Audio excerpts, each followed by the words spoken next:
abang basuh. Okey. Sikit tak basuh tangan. Ayah kacau. Ayah kacau.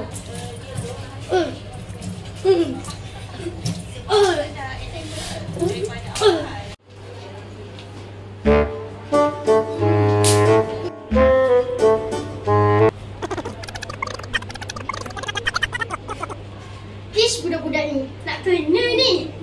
Ish. Abang, adik.